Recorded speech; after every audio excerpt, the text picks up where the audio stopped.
Salam əziz müəllimlər.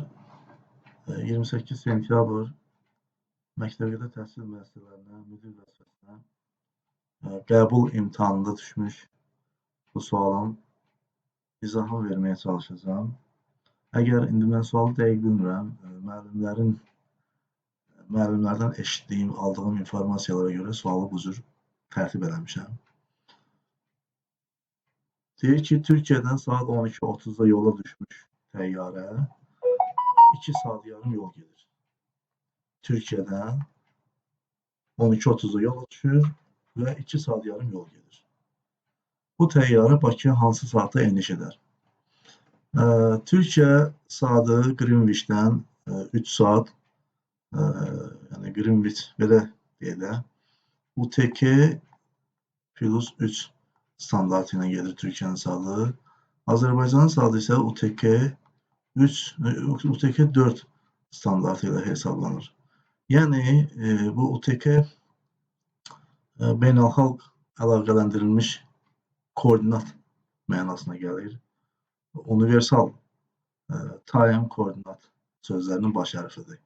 Beynəlxalq əlaqələndirilmiş koordinat mənasını verir. Yəni Londona yaxın Qrinviç meridiana görə hesablanır, yəni götürülür.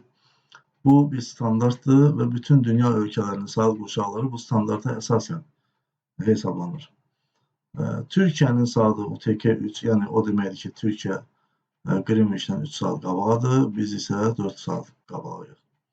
Yəni bu iki standarta görə biz Türkiyədən 1 saat geridəyik. Daha doğrusu 4 saat, yəni 1 saat qabaqdır bizim saatımız. Türkiyə bizdən 1 saat geridir.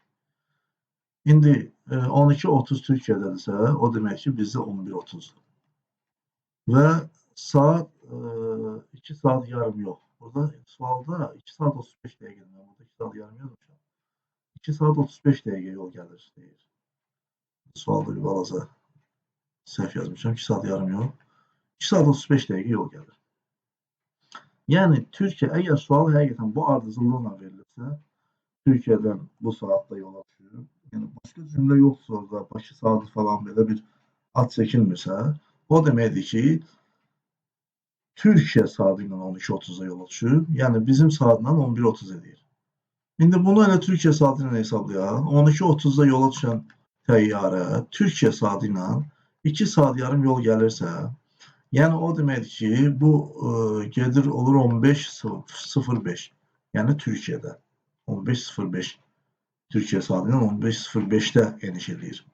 Amma bu Türkiyəyə eniş eləmir, Bakıya eniş edir. O deməkdir ki, Bakıya da 16:05-də eniş eləmiş olacaq. Yəni 2 saat yarım belə deyək, müddətdə yolda olub. Yəni başqa cümlə quruluşu, bu məsələnin şərtində verilən cümlə quruluşlarında başqa bir şərt yoxdursa, sualın cavabı 16:05 olacaq. Amma yenə də deyirəm, mən məsələnin özün, yəni orijinal məsələnin özünü görməmişəm. Müəllimlərin dilindən eşitdiyim, yəni aldığım informasiyalara görə qurmuşam məsələni. Yenə də deyirəm, Türkiyə saatı ilə Azərbaycan saatı arasında 1 saat fərq var. Yəni Türkiyə saatı bizdə məsələn 12-dirsə, Türkiyədə 11-dir. Belə. 2 saat yarım yolda olubsa, bunun fərqi yoxdur. 2 saat yarım yolda olmağı o deməkdir ki, yəni bu o demək deyil ki, məsələn, indi müəllimlər fikirləşə bilərlər ki, gəlib Azərbaycana düşüb, deyək ki, 12:30-da yola çıxıb, Azərbaycana düşüb, deyək ki, saat 14:00-da, bu o deməkdir ki, daha doğrusu Azərbaycana düşüb 15:00-da, bu o deməkdir ki, 12:30-dan 15:00-a qədər 2 saat yarım edir. Xeyr, bu nisbi bir hesablamadır, yəni zaman nisbidir, amma təyyarənin getdiyi müddət o nisbi deyil. Yəni o 2 saat yarım yolda olubsa, elə biz onu Türkiyə saatı ilə hesablayıb Bakıya düşmə müddətinin tapmaq üçün həmin o tapdığımız o hesabat nəticəsində tapdığımız saatın üzərinə 1 saat əlavə eləməliyik. 16:05. İndi 12:30-da yola düşən təyyarə 16:05-də Bakıya enibsə, bu o demək deyil ki, bu təyyarə 3 saat yarım yolda olub.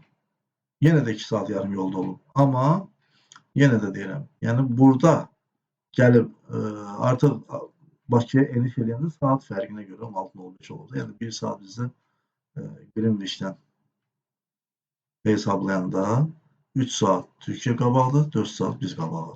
Yəni 1 saat Türkiyə bizdən geri qalır. Sualın cavabı 16:05. Kim 16:05 yazıbsa düz yazır. 15:05 ümumiyyətlə səhv cavabdır. 14:05 yazanlar da olub, amma bu da səhv cavabdır. Sualın doğru cavabı 16:05 olacaq. Növbəti video izahlarda görüşənədək. Sağ olun.